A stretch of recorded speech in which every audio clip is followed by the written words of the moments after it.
Welcome to Lochan academy. आज 14 नवंबर 2022 का current affairs लेकर आया हूं और आप वीडियो में बने रहिए। आगे आज मैं आपको क्वेश्चन सवाल करूंगा और उसमें आपको जवाब देना होगा। ठीक है, इसमें अभी भी सारे इंपॉर्टेंट्स रिलेटेड आज 14 नवंबर 2022 को करंट अफेयर्स लेकर आया हूँ। और आज टेलीग्राम चैनल का PDF आप लेना चाहते हैं, डाउनलोड करना चाहते हैं, तो मैं डिस्क्रिप्शन में, इस वीडियो के डिस्क्रिप्शन में मैंने टेलीग्राम लिंक दे दिया है, जो कि आप वहाँ जाकर डाउनलोड कर सकते हैं। ठीक है, पहला टॉपिक है विश्व मधुमेह दिवस। विश्व मधुमेह दिवस, वर्ल्ड डायबिटीज डे, कब मनाया जाता है? ठीक है, हर साल विश्व मधुमेह दिवस, वर्ल्ड डायबिटीज डे 14 नवंबर को मनाया जाता है। विश्व मधुमेह दिवस के उत्सव का नेतृत्व अंतर्राष्ट्रीय मधुमेह संघ, इंटरनेशनल डायबिटीज फेडरेशन द्वारा किया जाता है। ठीक है, इतिहास आपका है। विश्व मधुमेह दिवस 1991 में विश्व स्वास्थ्य संगठन और अंतर्राष्ट्रीय मधुमेह संघ द्वारा शुरू किया गया। मधुमेह है टाइप फर्स्ट मधुमेह को रोका नहीं जा सकता है, लेकिन इसे इंसुलिन इंजेक्शन से नियंत्रित किया जा सकता है। टाइप सेकेंड है मधुमेह रोकथाम योग्य और उपचार योग्य है। भारत में मधुमेह, डायबिटीज इन इंडिया। भारत में लगभग 77 मिलियन लोग मधुमेह से पीड़ित हैं। चीन 116 मिलियन मधुमेह रोगियों के साथ सूची में सबसे आगे है। राष्ट्रीय स्वास्थ्य मिशन के अनुसार वैश्विक मधुमेह बोझ में भारत का योगदान 15% और वैश्विक मधुमेह अनुसंधान में केवल 1% है। हाल ही में भारत में मधुमेह संबंधी रेटिनोपैथी में वृद्धि हुई है। मधुमेह संबंधी रेटिनोपैथी यह उच्च रक्त शर्करा के स्तर के कारण आंखों में रक्त वाहिकाओं की क्षति है। बाद में रेटिना क्षतिग्रस्त हो जाता है। 2019 में भारत ने राष्ट्रीय मधुमेह और मधुमेह सर्वेक्षण जारी किया। इस सर्वेक्षण के अनुसार भारत में 46% रोगी मधुमेह के कारण दृष्टिबाधित हो जाते हैं। यह दिवस 14 नवंबर को ही क्यों मनाया जाता है? ठीक है, विश्व मधुमेह दिवस 14 नवंबर को मनाया जाता है क्योंकि यह सर फ्रेडरिक बैंटिंग का जन्मदिन है। उन्होंने इंसुलिन की खोज की थी। सेकेंड टॉपिक है पाकिस्तान ब्याज मुक्त बैंकिंग प्रणाली को लागू करेगा। ठीक है, पाकिस्तान सरकार इस्लामिक कानून के तहत 2027 से देश में ब्याज मुक्त बैंकिंग प्रणाली लागू करने की योजना बना रही है। ब्याज मुक्त बैंकिंग प्रणाली क्या है? ब्याज मुक्त बैंकिंग प्रणाली की अवधारणा बैंकिंग के इस्लामी रूप से ली गई है। यह नैतिक मानकों के आधार पर काम करती है और मुसलमानों को किसी भी प्रकार का ब्याज देने या प्राप्त करने से रोकती है। इसे इस्लाम से आर्थिक उद्देश्यों को प्राप्त करने के लिए एक प्रभावी उपकरण माना जाता है। ठीक है, पृष्ठभूमि है पाकिस्तान। पहला पॉइंट है पाकिस्तान से मौजूदा ब्याज आधारित बैंकिंग प्रणाली को खत्म करने के लिए पहली याचिका 1990 में संघीय शरीयत अदालत में दायर की गई थी। सेकेंड पॉइंट है 1992 में FSC में 3 सदस्यीय पीठ ने देश में ब्याज मुक्त बैंकिंग प्रणाली को लागू करने की मांग की। थर्ड पॉइंट है पाकिस्तान सरकार ने इस फैसले को देश के सुप्रीम कोर्ट में चुनौती दी थी। फोर्थ पॉइंट है 1999 में सुप्रीम कोर्ट ने FSC के फैसले को बरकरार रखा और फिर से सरकारी अधिकारियों को 30 जून 2000 तक इस प्रणाली को लागू करने का निर्देश दिया। ठीक है, नेक्स्ट पॉइंट है 2022 में शीर्ष अदालत में एक समीक्षा अपील दायर की गई थी और FSC के फैसले को निलंबित कर दिया गया था।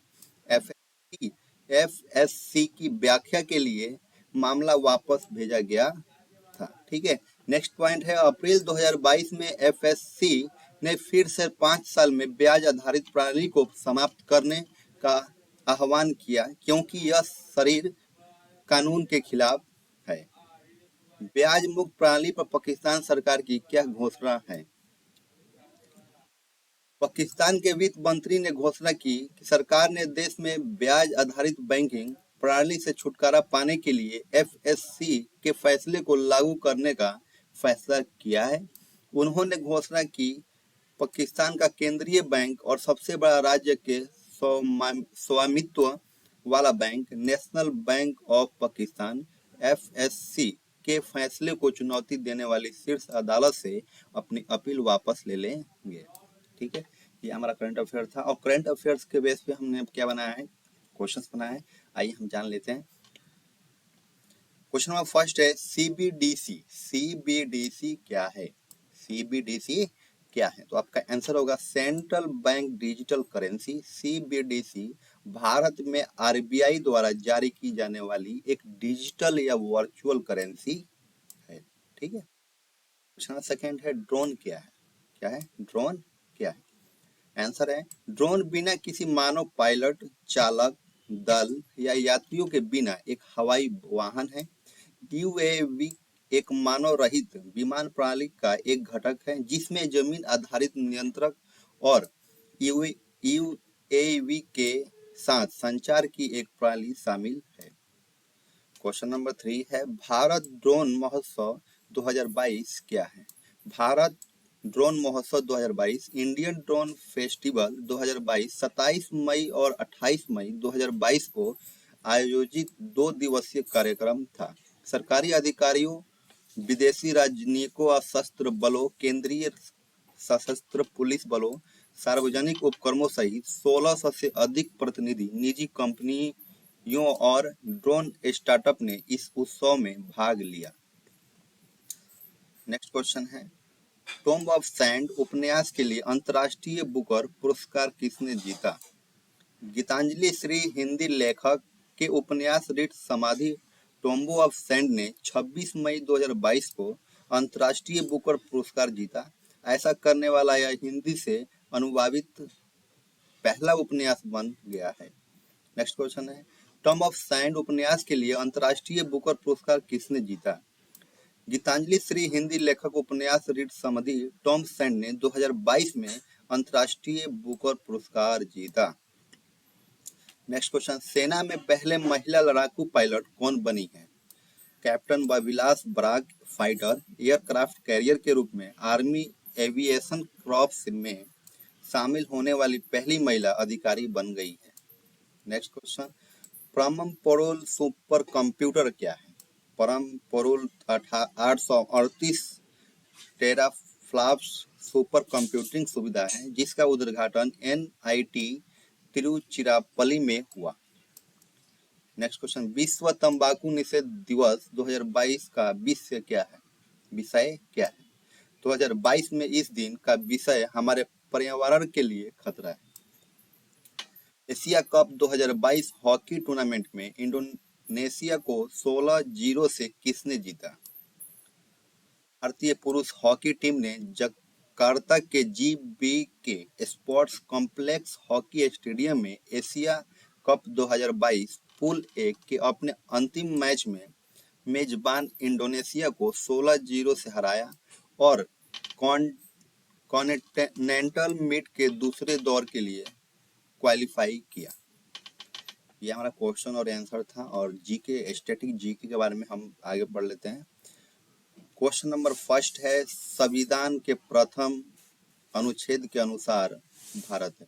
देखिए बच्चों इसमें आपको बताना होगा कि आंसर क्या होगा। जल्दी कमेंट कीजिए कि इसमें आंसर फर्स्ट में आंसर क्या होगा। संविधान के प्रथम अनुच्छेद के अनुसार भारत है। संविधान के प्रथम अनुच्छेद के अनुसार भारत है। क्या हो सकता है? ए ऑप्शन है राज्यों का समूह, बी ऑप्शन है राज्यों का संकुल, सी ऑप्शन है राज्यों का परिसंघ और डी ऑप्शन है राज्यों का संघ। ठीक है, तो आपका राइट जो आंसर होगा वो डी होगा, क्या राज्यों का संघ। ठीक है। क्वेश्चन नंबर 2 है भारत की देशी रियासतों के विलय में किन दो व्यक्तियों ने महत्वपूर्ण भूमिका निभाई थी? पहला ऑप्शन है सरदार पटेल तथा जवाहरलाल नेहरू, बी ऑप्शन है सरदार पटेल तथा बीपी मेनन, सी ऑप्शन है सरदार पटेल तथा डॉक्टर राजेंद्र प्रसाद और डी ऑप्शन है सरदार पटेल तथा के एम मुंशी। जल्दी बताइए कमेंट में कि इसका आंसर क्या होगा।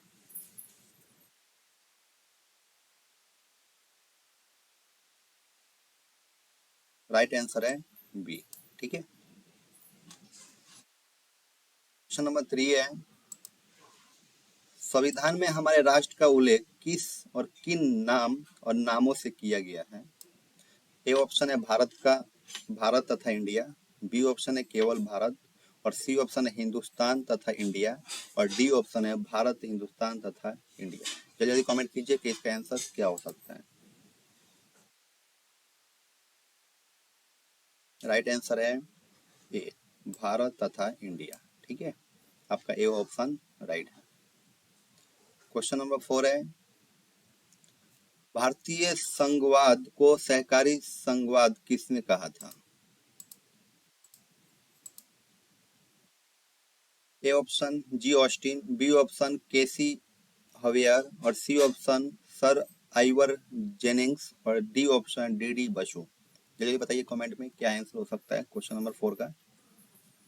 तो राइट आंसर है ए, जी ऑस्टिन। ठीक है, क्वेश्चन नंबर 5 है, संविधान का कौन सा भाग नागरिकता से संबंधित है? संविधान का कौन सा भाग नागरिकता से संबंधित है? ए ऑप्शन है भाग फर्स्ट, बी ऑप्शन है भाग थर्ड, सी ऑप्शन है भाग 4, और डी ऑप्शन है भाग 5। जल्दी बताइए कौन सा आंसर हो सकता है क्वेश्चन नंबर 5 का। कमेंट कीजिए फास्टली। आपका राइट आंसर होगा भाग 1।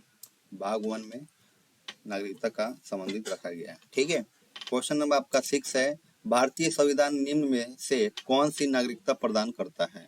भारतीय संविधान निम्न में से कौन सी नागरिकता प्रदान करता है? ए ऑप्शन है दोहरी नागरिकता, बी ऑप्शन है एकल नागरिकता, और सी ऑप्शन है उपरोक्त दोनों, और डी ऑप्शन है उपरोक्त में से कोई नहीं।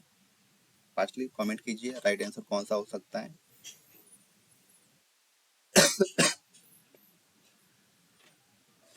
आपका राइट आंसर होगा बी, एकल नागरिकता। आपका राइट आंसर क्या होगा? एकल नागरिकता। ठीक है, क्वेश्चन नंबर 7, भारतीय संविधान नागरिकता प्रदान करता है? भारतीय संविधान नागरिकता प्रदान करता है। ए ऑप्शन है जन्म के आधार पर, बी ऑप्शन निवास के आधार पर, सी ऑप्शन देशीयकरण के आधार पर, और डी ऑप्शन उपयुक्त सभी के आधार पर। जल्दी बताइए कमेंट में कौन सा आंसर राइट होगा आपका।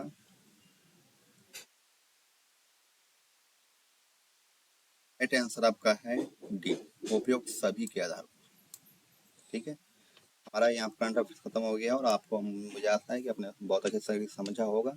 और हमारे वीडियो को और देखने के लिए आप वीडियो को लाइक करें, कमेंट करें और सब्सक्राइब करें कि जो और भी आपको वीडियो में अपलोड करूँ तो आपको नोटिफिकेशन मिल सके।